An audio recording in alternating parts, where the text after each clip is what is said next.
Case control studies are a type of study design that compares the history of two groups of people: those that have a certain outcome, called cases, and those that don't have a certain outcome, called controls, all to see if they've been exposed to different things. For example, a case control study might find that the odds of using tanning beds is higher for people with skin cancer, and these would be the cases, compared to people without skin cancer, or the controls. Because case control studies look at the past exposures of people with and without the outcome, this type of study is called retrospective, retro meaning past. The opposite would be to start with people who either have the exposure or don't have the exposure, and then follow them over time to see if they develop an outcome in the future. And that would be a prospective study. But following people over time can take a lot of time and cost money. By comparison, case control studies are often quicker and cheaper, since they use data that's already collected or is relatively easy to collect, like medical reports, employment records, or individual interviews and surveys.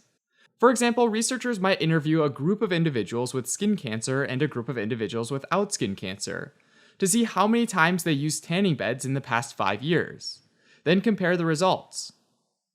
This is particularly true when it comes to rare diseases, but the definition of rare varies around the world.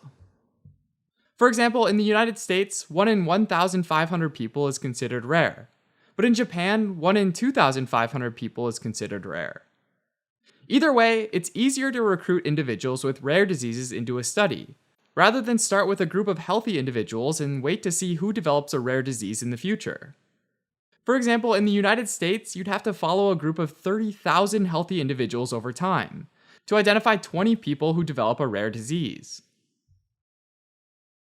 Case control studies are also useful in situations that might be unethical to test using other approaches. For example, a case control study could be used to find out if people with skin cancer happen to use tanning beds more than people without skin cancer. But doing a randomized control trial where individuals are assigned to tanning or no tanning might be unethical, especially if we think that tanning does cause skin cancer. It's one thing to find out if someone was harmed in the past, but a different thing to cause them harm going forward. Case control studies can also be used to explore many exposures associated with an outcome, which comes in handy for outbreak investigations. For example, if there was an E. coli outbreak at a dinner party, researchers might interview everyone who got sick that night. They could ask both cases who got sick and controls who didn't, about what they ate. Because case control studies use data from the past, they can ask about multiple exposures: the fish tacos, the lemon meringue pie, the falafel, all at once, to identify something that the cases might have eaten more of than the controls, to identify the likely source of E. coli. However, there are some downsides to case control studies.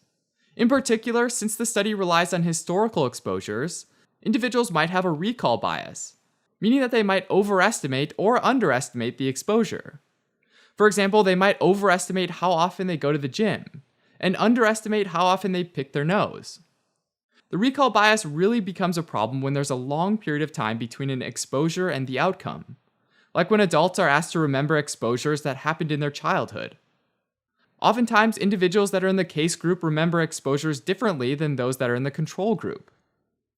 For example, individuals with skin cancer might say that they used a tanning bed more times in the past 5 years than they actually did, since they know that tanning beds are a risk factor for skin cancer.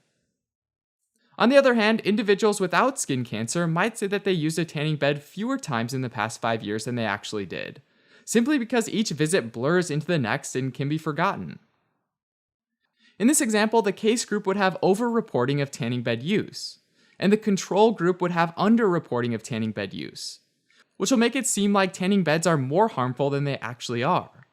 To help reduce recall bias, researchers often use written records, like medical records, to verify the information collected from individual interviews, or they can use study exposures that happened in the recent past. Ultimately, to draw conclusions from a case control study, the key is to make sure that control groups have similar characteristics to the case group. That way, the only difference is the exposure that we're trying to study, like the exposure of tanning bed use. For example, the researchers might choose the case group from a neighborhood where most people have light skin tones, and then recruit the control group from a neighborhood where most people have dark skin tones. This could happen by mistake if the researchers don't realize there are demographic differences between the two neighborhoods. So, if that happened, it's hard to know if the difference in skin cancer rate is due to tanning bed use or a biological difference between the two groups of individuals.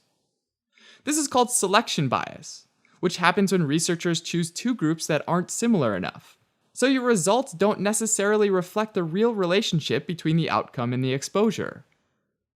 Selection bias can decrease a study's internal validity, or a study's quality, and make it more difficult to draw conclusions from the results. One way to avoid selection bias is to use matching. Matching is when the cases and controls are matched based on a certain characteristic, like age, sex, socioeconomic status, or occupation. It's possible to match individually, like including a person with light skin tone in the control group for every light skin tone person in the case group. Alternatively, you can match by frequency, so that the proportion of controls with a certain characteristic is identical to the proportion of cases with the same characteristic. Like if we included 20 men and 30 women in the case group, we would include 20 men and 30 women in the control group. Alright, as a quick recap. Case control studies are a type of retrospective study that's used to determine if there's a relationship between an outcome and a past exposure. Case control studies are quicker and cheaper than prospective study designs. They can be used to investigate multiple exposures for a single outcome, and are sometimes the only ethical way to find an association between an exposure and an outcome. Case control studies can have recall bias and selection bias, and these can be reduced by verifying individual responses with written records, choosing recent exposures, and matching.